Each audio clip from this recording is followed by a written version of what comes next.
Bonjour à tous, mon nom est François Letarte. Bienvenue sur ma chaîne JDR D30, une chaîne consacrée aux jeux de rôle sur table avec une vie drôliste et un bilan jeu de rôle jeunesse deuxième et dernier de cette semaine. Chroniques oubliées en présentiel. Écoute, c'est les joueurs qui se promènent qui étaient à bord d'un bateau tout démoli, qui se promènent dans un corps, principe du corps humain, mais de version géante. C'est très drôle. Puis là, ils s'en allaient vers leur cerveau. Donc, le cerveau dans le but de trouver des informations. Mais là, c'est ça. Fait que là, ils se sont rendus. Écoute, leur bateau, il était amoché. Tu sais, fait qu'il a fallu qu'ils trouvent une façon de faire en sorte que le bateau, qu'il n'y ait pas trop de dégâts là-dessus. Ils ont pensé à une idée, c'est-à-dire de séparer le bateau en deux et de faire tomber la partie qui était le plus bagadée. C'est vrai qu'il y avait un des côtés du bateau qui était vraiment amoché. Fait qu'ils ont décidé, on va le séparer en deux, ça va faire en sorte qu'on va atterrir, ça va moins voler quand on va atterrir.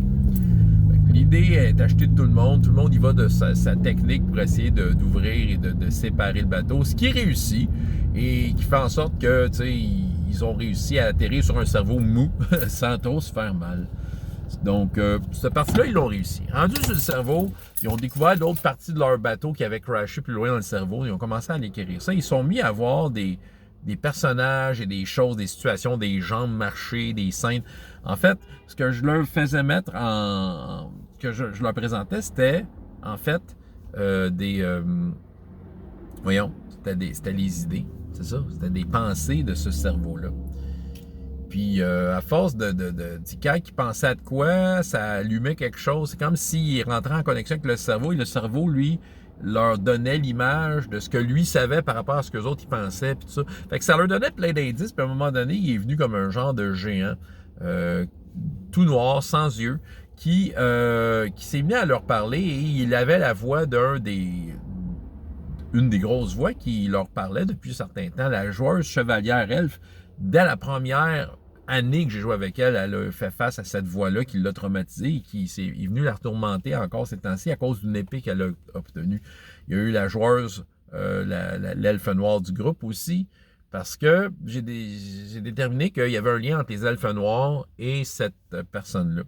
Je l'ai appelé le masto.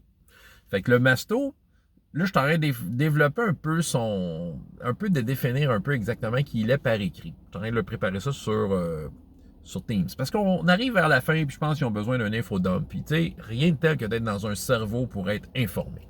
Et là, ce qui arrive avec ça, ben là, ils vont connaître l'histoire du masto. Le masto, c'est dans le fond, tu sais, de certains clans elfes l'appellent le jardinier céleste. En fait, c'est un peu d'une race qui venait sur des planètes pour la labourer et faire en sorte que ça soit vivable. Et quand il avait fini, ben, il se couchait quelque part puis il se reposait. Puis en se reposant, il mourait graduellement, transformant leur corps en engrais. Sauf que lui, il y a un problème, il y a une vampire qui est venue, une elfe qui a fait un pacte, qui est devenue vampire et qui a comme été... qui a promis réconfort au masto, ils sont devenus amoureux, mais elle l'a trahi, puis elle se sert de lui pour le maintenir en vie avec un parasite.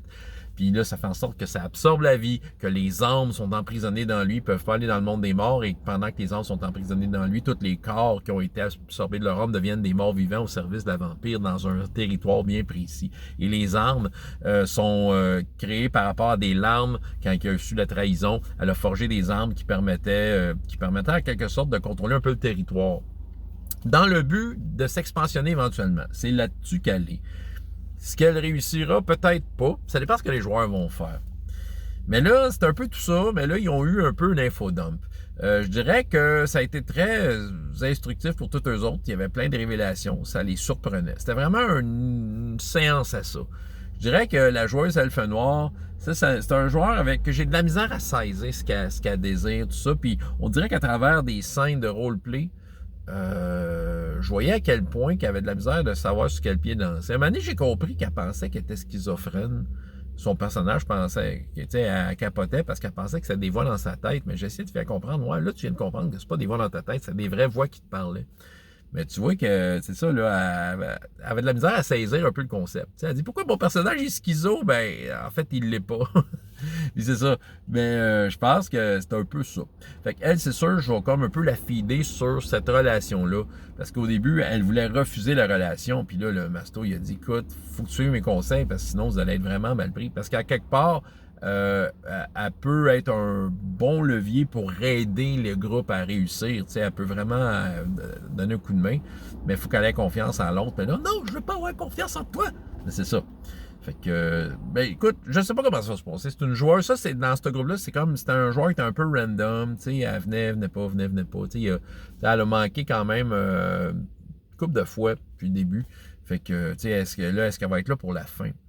Du moins, l'infodump, très nécessaire, je pense qu'il est juste à point. Je ne l'aurais pas pris après, parce que là, ils vont avoir tous les éléments en main pour essayer d'affronter une vampire qui se trouve être finalement un parasite et dans un territoire et le corps zombifié du dieu dragon noir, et j'ai été très transparent avec eux. J'ai sorti les stats d'un dragon le plus hot du livre. J'ai dit, ben, vous allez affronter ça. Clairement, le dragon, juste en soufflant, il est tout.